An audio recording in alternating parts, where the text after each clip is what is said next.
નમસ્કાર, જોહાર, જય આદિવાસી. ગણદેવા ગામ એનાથી આજુબાજુના ગામડાની પરિસ્થિતિ તમને જણાવું. આ જે 2026માં વરસાદ પડ્યો ત્યારે તમામ વિસ્તારોમાં ગામડાઓમાં પાણી ભરાઈ ગયું. એનું કારણ કે તમારી પ્રગતિ અને તમારી નવી નવી પ્રવૃત્તિઓ તમામ આજુબાજુ ગામડામાં, ખાસ કરીને ગણદેવા ગામડાની પણ વાત કરું છું, કે એવા સ્ટ્રક્ચર ઊભા થઈ ગયા છે જેના લીધે પાણીનો નિકાલ થતો નથી. અને જેમ કે સુપર એક્સપ્રેસ આવ્યો ત્યારથી પરેશાની તો છે જ, છતાં પણ મંદિરી પાસે પાણી નથી નીકળતું પેટ્રોલ પંપ પાસે. એ પણ સ્ટ્રક્ચર એ લોકોની ભૂલ છે, નેશનલ હાઈવે ઓથોરિટીની. ત્યાર પછી ત્યાંથી આગળ જઈએ તો હાઈવે નંબર 48 જ્યાં બ્રિજ નીચે પાણી ભરાવા લાગ્યું છે. આજથી 10 વર્ષ સુધીમાં તમે જોઈ લેજો, ક્યારેક ત્યાં પાણી ભરાતું હતું, ક્યારે પણ પાણી ભરાતું ન હતું.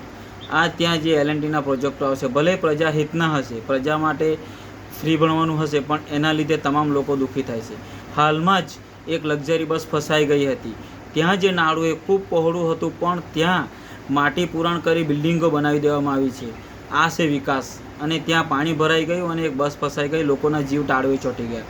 ત્યાર પછી થોડે આગળ જઈએ તો સુંઠવા રોડ પાસે વારી કંપની આવી છે, એની બાજુમાં વેફરવારી કંપની આવી છે, અને એની સામે ગોડાઉન આવ્યું છે. આમાં દુનિયાભરનું મોટું પુરાણ કરવામાં આવ્યું છે, અને જેના લીધે પાણીનો નિકાલ થતો નથી. આ હાઈવે ઉપર, આ જગ્યા ઉપર ક્યારે પણ પાણી ભરાતું ન હતું, પણ આજુબાજુના જે પણ બધા મળીને આ કંપનીઓ ગામમાં સ્થાપિત કરી દીધી છે, એના લીધે લોકોને હાલાકી ભોગવવી પડી રહી છે. અને એ લોકો તો મોજથી જિંદગી જીવે છે, પણ લોકોની જિંદગીની બહુ ખૂબ જ ખરાબ દશા કરી નાખી છે.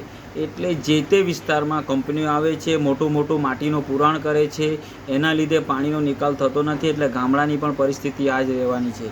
તમે ગમે જેટલો કૂદકા મારી લો, પણ જ્યાં સુધી આ પ્રોજેક્ટો ગામડામાં આવતા અટકશે નહીં, ત્યાં સુધી પાણીનો નિકાલ થશે નથી. અને સિટીની પરિસ્થિતિ ખરાબ જ છે, તો ક્યારે સુધરવાની સહેજ નથી, કારણ કે બધા સ્ટ્રક્ચરો બની ગયા છે.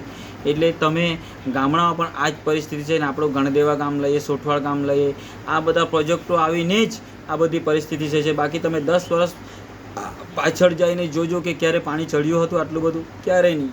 ચેક કરીને જણાવજો ને કમેન્ટ પણ કરજો કે આ પ્રોજેક્ટ